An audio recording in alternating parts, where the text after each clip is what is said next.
Labas vakaras, mėly žiūrovai. Labas vakaras. Šiandieną mes su Vaidu kalbėsime ribų ir nesakymo tema ir dalinsimės iš konsultacijų, kas veikia. Tai yra labai aktuali tema, nuo kurios kentėjom arba kenčia mūsų daugelis. Ir be šito normalūs santykiai negalimi, nes dalis, pavyzdžiui, vedlių ir psichologų, sako, kad normalūs santykiai be ribų, be sakymo ne, yra negalimi, nes ramybė ateina tik tai ribose ir taisyklėse ir niekaip kitaip. Chaose be ribų jos nebūna. Taip. Tai Vaidai, kol kas matau, dar niekas nesijungia, bet vis tiek įsijungia vėliau matys. Vaidai, pradėk, prašau, pradėjo jau rinkti žmonės. Šauk pirmą punktą, kas tavo pajūtimu, nuo ko galima būtų pradėti. Aš pirmiausia noriu pradėti nuo savęs, tai noriu pasidalinti savo istoriją trumpai, labai trumpai ir savo buvusios, kiek jau dabar gaunasi, 2 metai išsiskyrėm ir aš žinau, kur aš buvau neteisus ar nekreipiau dėmesio, bet aš noriu pacituoti vieną sakinį, kur buvusi man pasakė ir jisai man labai įstrigo. Ir jinai pasakė taip: aš bijojau būti atvira ir galbūt ir kai kur pasakyti ne, ar kai kur išsakyti save iki galo. Ir sako, aš bijojau būti visiškai atvira, nes aš galvojau, kad tai sugriaus santykius. O Galiorkoj gavosi taip, kad dėl to ir sugriuvo santykiai, kad nebuvom atviri vienas su kitu. Tai čia gal truputėlį ne tema, bet taip pat ir į temą, nes tas atvirumas ir yra sakymas tų punktų, tiesiog išsakymas. Ir kai gale santykių ten jau buvo, galima sakyti, vėlu, nes vienas buvo visiškai apsisprendęs, o kitas buvo, kaip sakyti, truputėlį kilimėlis iš po kojų ištrauktas, tai kai išsakėm viską vienas kitam, buvo jau per vėlu, bet pasijuto toks labai saldus artumas. Va tas išsakymas visko nuogai iki galo yra labai skanus artumas. Ir aš linkiu pajausti žmonėm bent kartą, bent su vienu žmogum tą santykį tokio. Nes vis tiek išeisim ten ir turi kažką geriau? Jo, ir kaip tą sukurti, nes ten yra daug niuansų, mes ir kalbam. Taip. Tai kalbant apie artumą, mes taip trokštam to artumo ir jo nepasirinkam todėl, kad mes neinam į artumą. Ir yra kliūtis, kurios tam trukdo. Ir vienas iš niuansų, kur Vaidas minėjo, yra, kad jeigu aš pradėsiu būti atviras arba atvira, aš sukelsiu konfliktą, sugadinsiu santykius. Ir jeigu aš ten nueisiu, mūsų santykiai išširs, o nesutvirtės. Ir Vaido su buvusia savo moterim pamoka, kas įdomiausia. Greičiausiai moters pamoka buvo mokytis būti atvirai. Ir kai jūs tą pamoką šiek tiek atidarėt, išmokot, ypatingai santykiai iširo. Todėl, kad santykiai buvo skirti būtent sėdėti ties tą problemą, kol jinai nepradės spręstis. O sprendžiasi dažniausiai jau paskui įgilėjusioje krizėje, kurioje jau santykiai jau nebegalimi paskui. Arba nutrūksta gija, kuri sako, pamoka išmokta ir mes skirstumės toliau mokytis pamokų, eidami į kitus gyvenimus. Taip, ir tik noriu pridėti, kad jokių priekaištų buvusiai neturiu ir esu be galo dėkingas už visas pamokas, nes tokia mokykla buvo faina, kad už pinigus nenusipirksi, reikia sudalyvauti. Tai dabar kaip tą mokyklą mokytis? Nes tai yra laida skirta tiem žmonėm, kurie negali pasakyti ne. Tai vienas iš elementų yra paprastai Pradėsiu nuo aplinkui.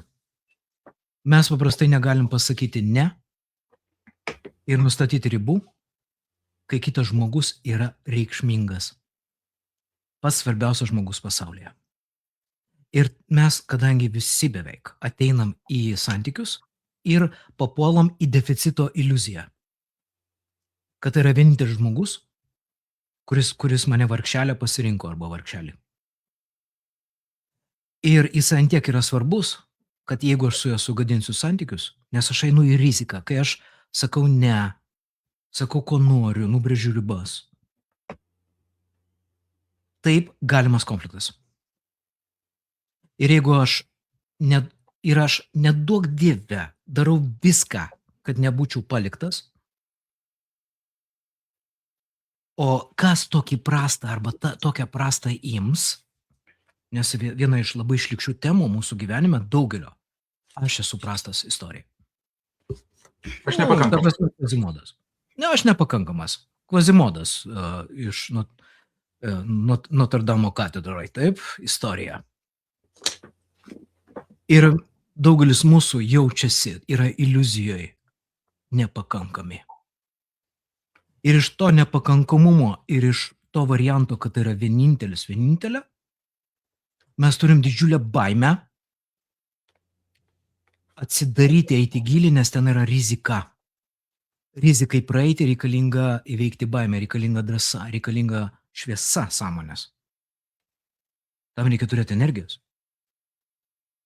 Ir, kaip matot, yra elementas, kur mes dirbam su Vaidu. Ties momentu aš prastas, aš prasta. Toliau, sudievinimas kitos pusės, jinai vienintelė. Aš nesakau skirtis, bet aš turiu dabar praktiką su vyru, kuris atėjo, būdamas labai prastas, skyrybinė situacija, ir jisai nieko prieš moterį negali pasakyti, jos nepagarbai, negali išreikšti savo nuomonės. Ir mes nuo ko pradėjom? Pradėjom dirbti ties tom, kad jis nieko negali prarasti. Tai, ką jis dabar turi, tai yra blogiausia versija jau. Ir pirmas dalykas, ką mes sutvarkėm vyrui, jo požiūrį į moterį, kad jinai yra normali. Tai nėra vienintelė moteris, jinai yra normali moteris. Blogiau nebus. Bus kita. Jo situacija, tai jam iš viso jo gyvenimo pirma moteris, tai ten yra dar ir imprinto problemų. Bet tai yra iliuzija, kuri susikuria pas mus. Daugelis žmonių sėdi iliuzijai, trūkumo iliuzijai. Ir ko mes labiau sudievinam ir išaukštinam partnerį, o jį reikia mylėti realią meilę, realų žmogų, o ne sudievinti ir išaukštinti. Tai yra problema numeris 1. Toliau. Ir mes pradėjom per modeliavimą su vyru dirbti ir pas jį prasidėjo postumiai tokie. Pastaruoju laiku, kai moteris su jo grubiai, šlykščiai, taip duoda kažkokią pastabą, kaip aš vadinu, bobiškai šneka su juo. Jisai jau dabar pradėjo daryti tokį dalyką. Klausyk, o aš darau taip. Ir kai jisai pirmus kartus tai padarė, pasakė, o aš darau taip. Arba sako, klausyk, grubiai. Jisai buvo ant tiek išsigandęs viduj, kad jį sudubasins. Ir ko neišmoko vaikystėje, nes jisai visą laiką buvo užsigniuždęs vaikas, ir neturėjo įgūdžio pasakyti ne, kažkam, negražiam, nepagarbiam, ne jo interesus atstovaujančiam teiginiui arba veiksmui. Dabar vienas iš būdų yra neterapint vaikystę, o paprasčiausiai pradėti gyventi kitaip. Mes ten dar dirbom su vyru, kad jisai stovi kaip gladiatorius. Ir jo santykiai žlugo ir jo, moterį, žino tą gladiatoriaus istoriją, moterį su vaiku nužudė. Ir ką gali padaryti vyras, kai yra kai nebeturi pasirinkimų ir netekęs visko, jis tampa dideliu. Ir kai mes sudėjom vyrui tam tikras nuostatas, jisai pradėjo švelniai, ramiai, su pagarba pradėti laikyti save. Jam jau persijungia. Bet tai yra įgūdis, sakyti ne, ir pradžioj, kai jūs pradėsite tai naudoti, atstovauti savo interesus, jūs nesveikai bijosit. Ir tai yra labai normalu. Nes kodėl mes neinam, nesakom ne ir neinam į ribų nubrėžimą? Mes bijome nepatogumo ir konflikto energijos. Vaidai, nuo čia prašau pratesk. Taip, ir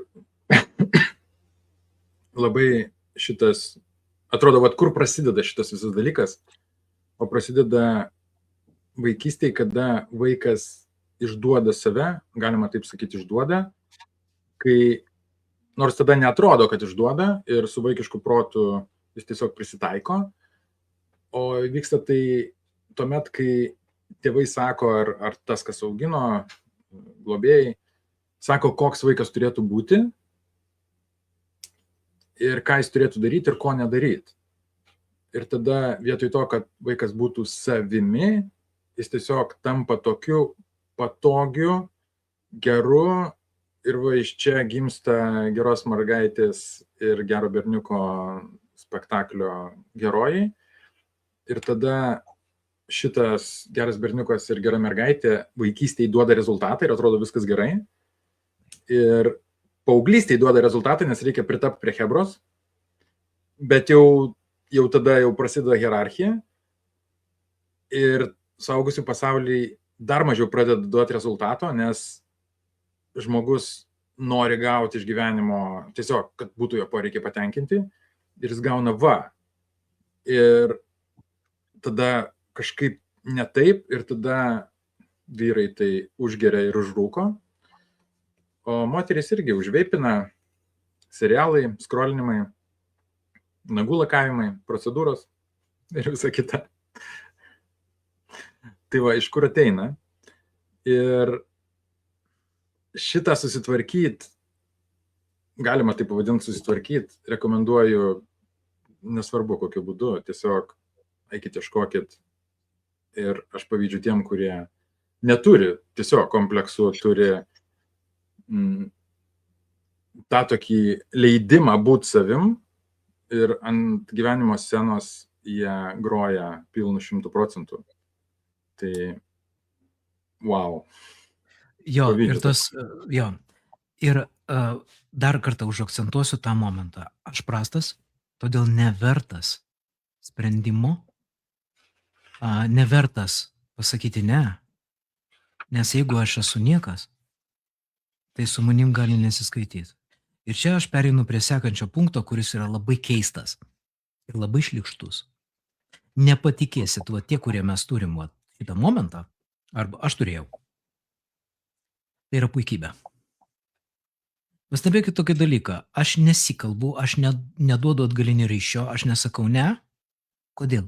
Todėl, kad manęs nesupras. Todėl, kad kita pusė yra durnesnė ir labiau valdžioj. Ir tai yra puikybė, nes aš sprendžiu, kad į mano ne ir mano ribas nebus atliepta. Nes aš esu ne... Kodėl aš nekalbu? Todėl, kad aš nevertas net to. O kai mes nusprendžiam, kad mes esame neverti rezoliucijos gražios, toj nepatogioj situacijai, tai yra mūsų sprendimas. Ir jūs iš anksto, va tie, kurie va sėdi dar kol kas toj situacijai, iš anksto esate nusprendę, kad jūs stovite va toj pozicijoj, kur aš toksai fainas, krūtas, tik manęs neišgirs ir jūs sprendžiat už kitą. Ir aš dar pasakysiu dar baisiau. Paimkim Dievą kaip modelį, santykį su Dievu. Tai yra išsikalinėjimas prieš Dievą. Prieš erdvę, prieš realybę, nesvarbu, kaip jūs tai suprantat, Dievą. Tai yra jūsų kaprizai prieš Dievą, kur jūs manot geriau negu Dievas duoda. O Dievas duoda net pačiam menkiausiam sutvėrimui turėti savo netobulą nuomonę, netobulas ribas ir netobulą ne. Tik tai mes to nepasinaudojam, nes mes žinom geriau net už Dievą. Netgi, ne tik už partnerį ir partnerį, bet ir už Dievą. Ir puikybės šitas momentas yra, ai, nu ką aš čia sakysiu ne, vis tiek man nieko gero iš to nebus, jeigu aš net ir pasakysiu ne. Ir ten yra dar ir požiūris nusivylimas žmonėm, bendras požiūris į žmonės, kad jie yra negeranoriški ir pikti, ir bjaurūs. Tai yra vėlgi projekcija deficitinio požiūrio į žmonės, kad jie neateis į mane. Vaidai? Noriu dar pratęsti tokią įdomią metaforą, tą puikybę. Toks įdomus požiūris į tą aš nepakankama, ar kitų nesusirasiu, ar kažkaip taip. Tai yra, reiškia, kad kūrinyje tave sukūrė ir tu esi šiam pasauliui sukurta. Ir tada tu sakai, kad aš nevertas, ar neverta. Tai tada gaunasi taip, kaip ir prieštarauji visai kūrinyjei, tiesa? Nu, čia toks norėjau pasakyti. Ir dar noriu pasakyti, kad kai žmonės susitinka poroj, kai ateina į pasimatymą ir susiranda tą antrą puselę, tai du žmonės, jie susiranda vienas kitą tam pačiam traumos lygyje. Kiek ten vaikystėje buvo metalo laužų, nuoskaudų, pjuvenų ir visokio mėšliuko. Ir pas kitą irgi taip. Tai gal kitos spalvos, kitos proporcijos ir kitos istorijos. Bet jeigu sudėjus kaukės, jos sueitų per tos sutrukimus, jeigu vienas paimtų sutrukusią kaukę ir kitas. Tai bet kaip fainai, kai praeina abudu ir kai abudu pradeda augti poroje, tai labai fainai tuo, kad tas, kas buvo parašyta, nu, kokie santykiai prasidėjo ir galima būtų nuspėti galą, tai tas galas pasidaro nenuspėjamas. Jisai tada, aš žiūriu į tai, kad kai poroje abu auga, tai pasidaro taip, kad turi galimybę ir šansą pragyventi kelis gyvenimus šiam gyvenime. Tiesiog perlipi tą seną istoriją, perlipi tą vadinamą karmą, tą gal šeimos istoriją ir pradedi kurti naują. Šarūnai? Tai dabar, Justinas klausia. Vaidai, kur, pavyzdžiui, kreiptis dėl gero vyruko sindromo išsprendimo? Klausimas tau. Gali ateiti pas Šarūną arba pas mane į konsultaciją, kuris tau labiau rezonuoja. Ir mes tada pasižiūrėtume, kaip ta dinamika vyko, kokį pas tavį įsitikinimai galvoja, ir tada tuos įsitikinimus reiktų sugriauti. Tiesiog vaikas patikėjo tuo kažkokiu vaikystėj įsitikinimu, kad aš toks.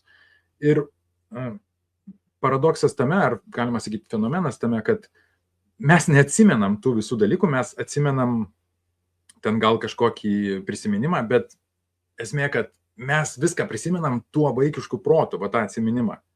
O dabar, kai loginiu protu prisimenam esamąją momente, ir čia nesueina galai, nes ten buvo emocinis tas imprintas, galima sakyti, įsitikinimas įlindęs į galvą. Ir jo logika išimti nepavyks. Taip lengvai, pačiam. Taip, dabar, Justinai, aš pridėsiu. Skaityk knygas apie tai. Toliau, be knygų skaitimų. Rizikuok. Matuokis dėl bajovo rūbą. Nes geram vyrukui normalaus vyro elgesys, griežto, principingo, netoleruojančio nepagarbos, sakančio, tai ką daro, neslapukaujančio, naudok drąsą ir eksperimentuok su pasauliu, pageidautina su vedliu, bet yra krūva video ir knygų, jeigu nori pataupyti. Ir, o su vedliais šiek tiek paprasčiausiai greičiau, tik tai brangiau. Jo. Tai čia belieka tik tai spręst, kaip tu nori paskirstyti laiko ir pinigų energiją. Tai yra tvarkoma labai dažnai. Kai kuriam momentam reikia terapijos, nes aš tik tai išvardinau porą momentų, kur yra menkumas, sudievinimas, drąsos nepasirinkimas, užauginimas daugelio mūsų kaltei ir patogume. Nes mes slapukaujam todėl, kad mes bijom, kad jeigu mes būsim savo tiesoj, mūsų nepriims. Toliau dar vienas momentas, kaip mūsų tėvas elgiasi su mama. Kaip mūsų mama elgiasi su tėvu. Nes tai dažnai būna tėvo programa. Nes daugelis mūsų turi moters aptarnautojo programavimą, o ne mylinčio, griežto, bet mylinčio vyro, kuris nesudėvina moters, kuris myli moterį realią. Ją pasitinka kaip asmenybę, gerbė ją, bet netoleruoja nepagarbių manipulacijų. Ir kad susistatyt tokį kario kelią, tam reikės padirbėti, bet Justinai, ypatingai vyrą padaro vyrų gyvenimas ir drąsa eksperimentuot. Ir Justinai, jeigu tu eisi per tai, tu feilinsi. Tu darysi klaidas. Tu padarysi neteisingas išvadas, tu krūpčiosi nuo savo klaidų. Ir viskas su tuo yra gerai. Bet vienintelis būdas tai yra pradėti rizikuoti. Ateiti su drąsa į gyvenimą ir daryti klaidas.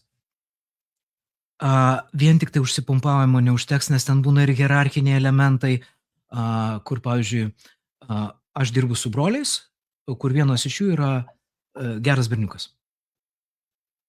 Kai tik tai brolis buvo išimtas laikinai iš sistemos vyresnysis, o aš dirbau su jaunėliu tuo metu, jaunėlis sužydėjo, tapo labiau vyriškas, labiau principingas, labiau griežtas.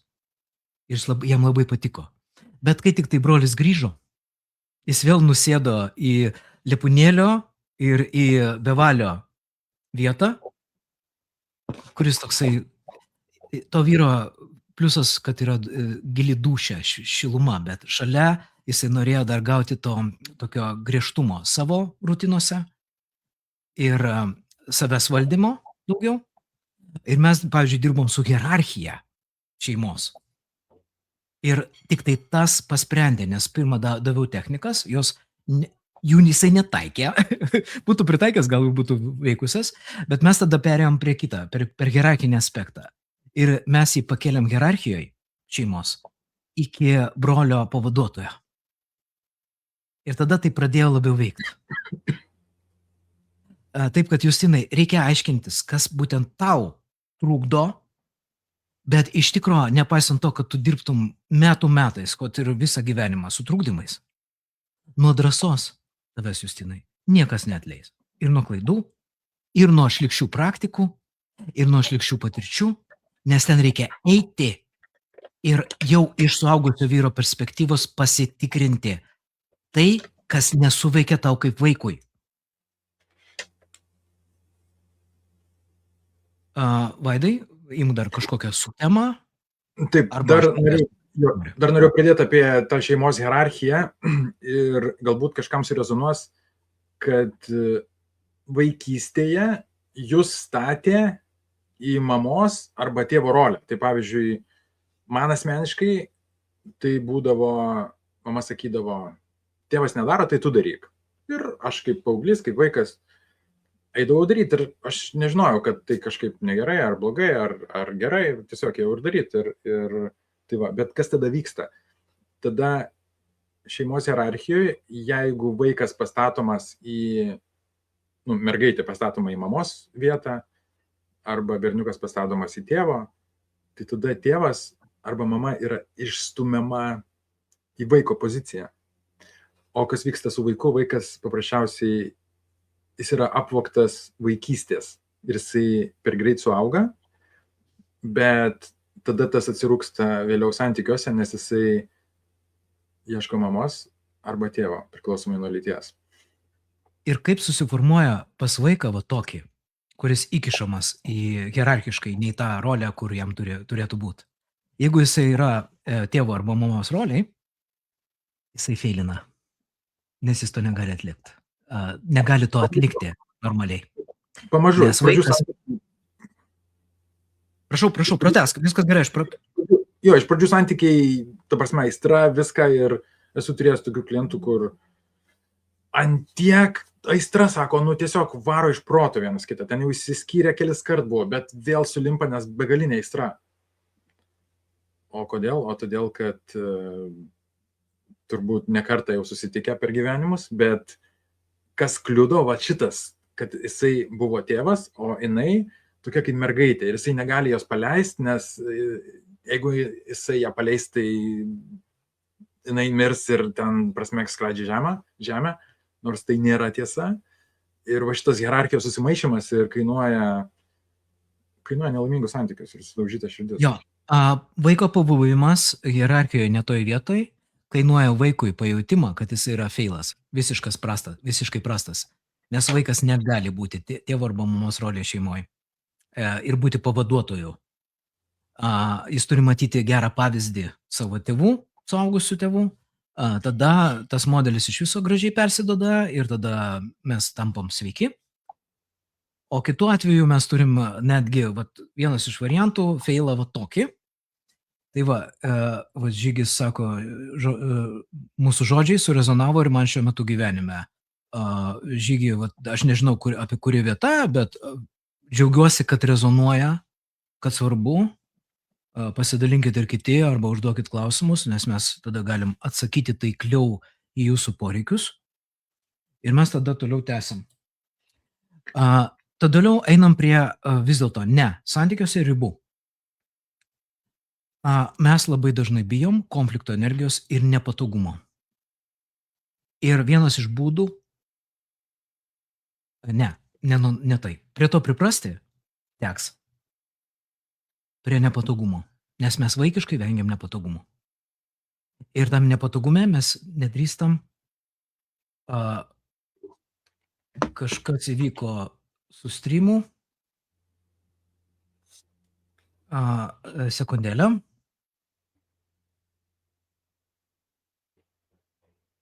Kažkas įvyko su vienu iš mano streamų. Gerai, važiuojam toliau. Rodom, ne?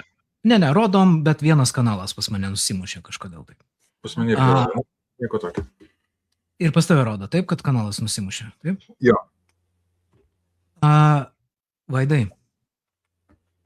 kadangi įvyko greičiausiai kažkokia katastrofa, techninė, avarija. Aš manau, kad mes turim pratesti netgi galbūt už poros dienų antrą dalį įrašyti mūsų žmonėm. Kaip tu jauti? Dabar mes pasitarėm dviesiai iš karto, nes krenta žiūrovų skaičiai. Tai yra, mes jau nebegalim padovanoti to, ką mes čia dovanojam. Kaip manai, dabar mano pasiūlymas yra šiuo metu užbaigti streamą ir pratesti jį neužilgo. Galim. Ir aš manau, kad pusę valandos yra tas geras toks laikas. Ir aš tiesiog noriu pasidalinti, į galą noriu pasidalinti tokią techniką, kuri padeda su konfliktų valdymu, su konfliktų apskritai tiesiog, kur žmogus gavo seną rezultatą ir jau tas senas rezultatas netenkina. Tai tiesiog noriu pasidalinti, buvo darytas toksai bandymas, kur žmogui padėdavo po nosį padėdavo obolį ir buvo prijungti diodai ant galvos. Ir kai žmogus žiūrėdavo į obolį, čia gale, nepaslaptis, už regą atsakinga smegenų dalis yra gale, čia susiaktyvuodavo. Ir paskui obolį patraukdavo ir jiem liepdavo obolį, ten pavyzdžiui buvo raudonas obolys, tai tą patį raudoną obolį liepdavo išsivaizduoti. Aš neatsimenu, ar pirmiausia liepdavo įsivaizduoti, ar paskui parodydavo, bet čia nesmė.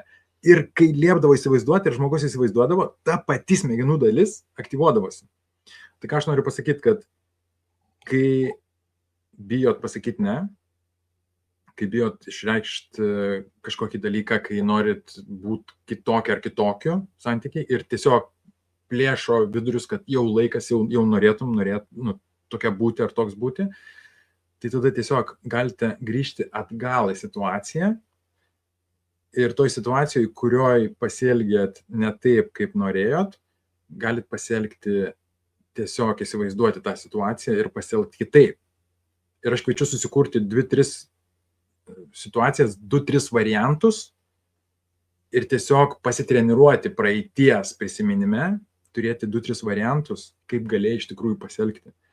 Ir čia įvyksta labai fainas dalykas, kai vėl ta situacija ar pasidaro realybėj, esamąją momente, protas išmeta kelis variantus, kaip kompiuteriai kažką ištrini ir tada iškrenta langelis mažas. Ar tikrai nori šitą ištrinti? Tai va šitas pasidaro tiesiog esamąją momente ir kviečiu pasitreniruoti, bet reikia padaryti vieną dalyką. Daryti. Nes pastebėjau, kad daugelis žmonių dirba tik tai sesijose. Ir su šita technika yra toks pavojus, kad žmonės prisifantazuoja ir nepabando paskui to padaryti praktikoje. Ir tai yra vienas iš elementų tik tai vaido terapijoje ir tai yra papildomi žingsniai dar paskui šalia tos technikos. Todėl šiandieną ačiū visiems, atsiprašau už tai, kad yra techninių kažkokių nesklandumų. Pratęsim antroje dalyje, nes yra dar apie ką pasakot. Vaidai, turi dar kažką pasakot papildomai, pratęsti šitą streamą tokį? Va šitą temą. Šiandien tiek, bet tikrai turiu dar kažką pasidalinti taip. Gerai, tai šiandien tada tiek, palaikinkit, palavinkit ir susimatysim kitą kartą. Iki.